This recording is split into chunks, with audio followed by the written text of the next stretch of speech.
brand new writers, luckily there's such a thing as filming yourself. If you're a writer-performer, so many writers get their ideas across by just doing that, even filming on an iPhone. Comedies, no one's looking at production values, they're really looking at what's funny. So I think the majority of little taster tapes I'll see, very, very low cost, but a very simple thing of I've got a character, I've got something to say, and in a very short amount of time you sort of get a sense of who they are. So I think writer-performer, that medium really, really works well. And then if you're not a writer-performer, there are loads of different avenues, lots of competitions out there. I always think there should be one place to find out where all the competitions are. If you can tell me where that is. But if just do your homework, and there are loads of places which will take, mainly it seems to be a little section of your script, and BBC Writers Room, fantastic resource. And I think the thing is just to find ways of building a relationship with someone who can give you honest feedback, and just practice and hone and show your mates just good old common sense about getting your words off the page and getting actors to speak them, because it's tough. It's really, really difficult, but practice does help. And then there are other things. It's kind of an interesting exercise I've seen people do, just write a sample episode of a show they know very well, which really helps because the heavy lifting of devising a character has been done, and then you can send that even to the producer of that show, which is kind of interesting, pique their curiosity. Offer to write on a bigger show. So when I was at Sky, we did a show called Trolleyed, which was this big supermarket sitcom. It was kind of a rare thing because it had a big writer's room, but it was a great space for brand new writers to do a bit of an episode, work perhaps as a pair on an episode. I do think finding a partner in writing is really useful. And then they'd work their way up and eventually get to do their own episode, even forge a strong connection with that production company, which was Rough Cut, and then maybe get to do their own piece. So there are lots of ways in. I think there are some myths around about how you can get your work seen. There's so many different avenues. If you have a very good script, it will get read and it will get noticed because there are a huge amount of people whose livelihoods depend on your work. So you have, it's a really exciting time to be a writer. And the question comes up around agents. Yes, you're going to need an agent at some point, but I think there are quite a few producers still that will read an on-spec script that doesn't necessarily, not sort of wowed by an agent and wowed by the quality of the work. And often I find myself, if I really like a writer's work, I'll suggest they approach an agent. I've done that introduction several times to say, I like this, worth you considering their work. So it can happen that way round, or yes, approach those agents.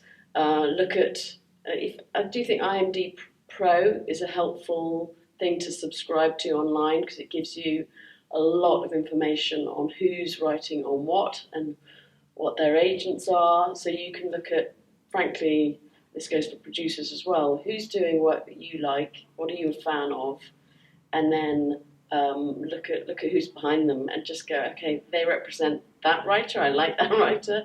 There's no harm in just those basic connections, because you're sort of joining a family that has a certain style, certain taste, and that goes for a production company. You want to look at their output, see what shows they're making. Do you like those shows? And that might be the producer who will find a connection with your work. So lots and lots of different ways through. Because there are lots out there, but actually it can just feel if you're brand new, it can feel quite daunting. Yeah. They're all chasing the same thing. It's usually, I think, it's around about 10 pages of excellent work they haven't seen before. A sense that the reader knows that you know your way around a sitcom, And I just wouldn't send anything out until it's ready. Really make sure your work is ready before anyone sees it. Don't show your inner workings too much, because people will judge you on that. Yeah, they just come in so many different shapes and forms. I mean, I think a really effective pitch was, and it's again the writer performer. They just grab your attention immediately. I remember, Catherine Tate just on Edinburgh, and Jeffrey Perkins was at Tiger. They did a little showcase of her best characters at Bush Theatre. It was like within seconds, you kind of knew that this was brilliant, and just grabs you like that. It makes the job of a commissioner extremely easy, because you just go, well, yes, of course. Outnumbered was really interesting. I think I remember there were a lot of family comedies at the time. I thought, well, how is this one going to be different from that one? And Andy Hamilton and Guy Jenkin, who were, of course, very established writers at the time, just simple pitch, half a page, but the key thing that they said was we're going to cast kids that haven't come out of drama school. And I think, that's really interesting. So I remember when I was at BBC, we went halves with Hat-Trick on a little taster, basically money to find those kids. And that's what sold that show. Nothing else, actually. There was no script. It was just on the audition process for those kids. So it's hard to say there's one set way. I think a really curious one was This Is Jinsey, which was a gorgeously peculiar show for Sky Atlantic when I was first at Sky, which really came from two people, Chris Brown, Justin Chubb, not come through the typical path through the comedy circuit. One was in music, really the other one was more of an illustrator, and they produced just an incredible illustrated pack of all their characters. And it was a very different way. It was a pictorial pitch. It was very, very different, and that stood out because that's what suited a show that was all about transporting you to an invented world. So you sort of needed to see, a bit like Alice in Wonderland, you wanted to see what the invented world was. That was a very different pitch.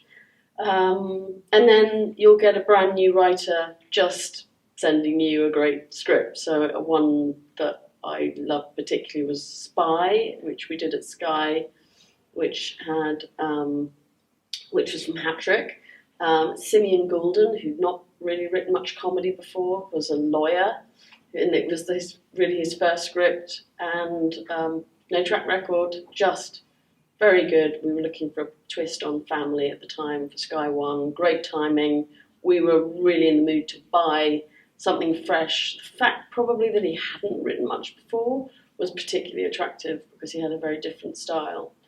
So I'm not obsessed. I don't think people are obsessed by track record, but behind that there needs to be confidence that if someone says yes to your half-hour script, you can write 5 more within a certain time frame, and that's where your producer comes in to help. Whatever, you might need a co-writer, you might need a script editor, whatever it takes to deliver following your hopefully excellent first episode. That's exactly right. You sort of almost see what your show needs. So that was casting in Outnumbered's case, or the visuals for This Is Jinsey. Almost what is the key bit of the jigsaw? What's the key selling point? Make sure that you can.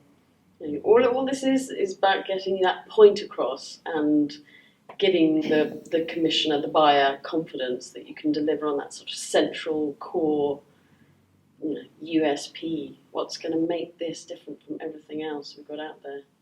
And then, of course, we should talk about all the shorts that are out there at the moment, and there are lots. Sky's doing a lot. There's Channel 4's doing more.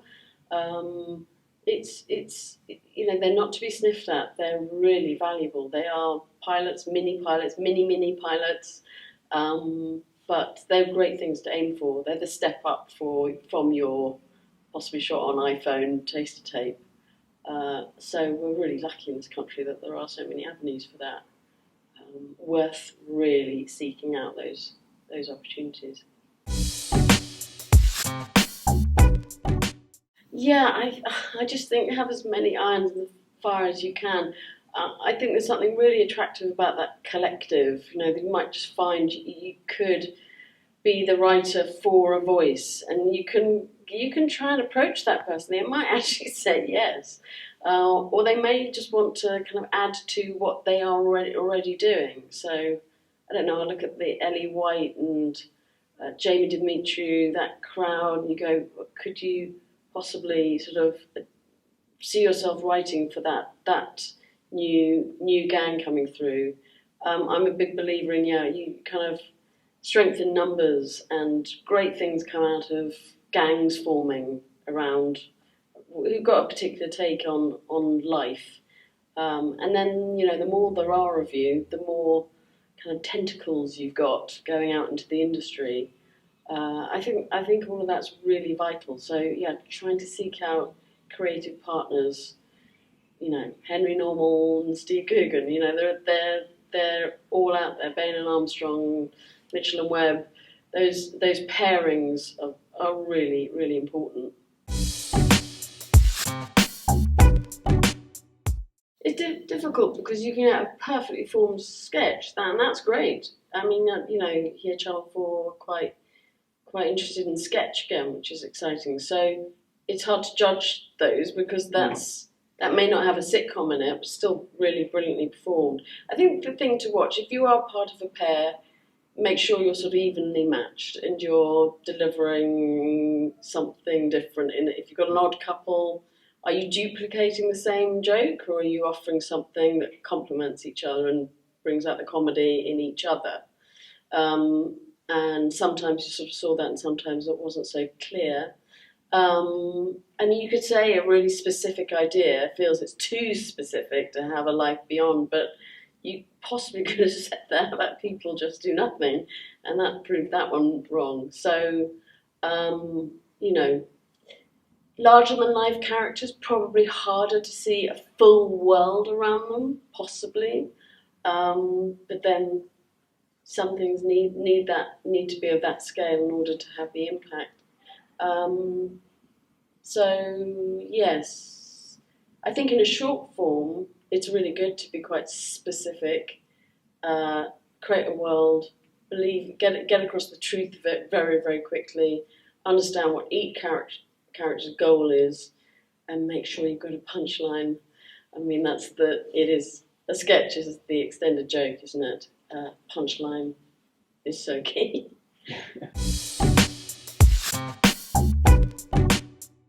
Yeah, I mean, you know, there's only so many one can read and get through. So I think what's really helped, some people write an email, which short emails are best, saying, this is the world, these are the characters, do you like the idea of this? And if you do, here's a script. And maybe follow up separately with a script, because there's a really boring thing, which is I have 3 things in the same sort of area. So it's kind of good, sensible, I think, to check in on that basic level. You can just send a script, but it just might take longer for someone to respond. You know, do focus on those first 5-10 pages. If you haven't got the reader's attention, it's unlikely that they're going to really stick with it, because yours is possibly one of many, many scripts they've got to read that day. So yes, something eye-catching from the beginning. And another thing that's helpful is if a writer has thought ahead a little bit about where this might be played. So where could think ahead for the person reading it. I've thought of Channel 4 for this, or I've thought of BBC 2, or something like that. Again, shows that you're sort of thinking beyond your own script, but thinking for the person who's actually got to help you get it away. That sort of shows a sort of the homework's been done, not just you're not just just chucking out a script. I suppose you've got an angle to it. Yeah, nowadays. you can think like that.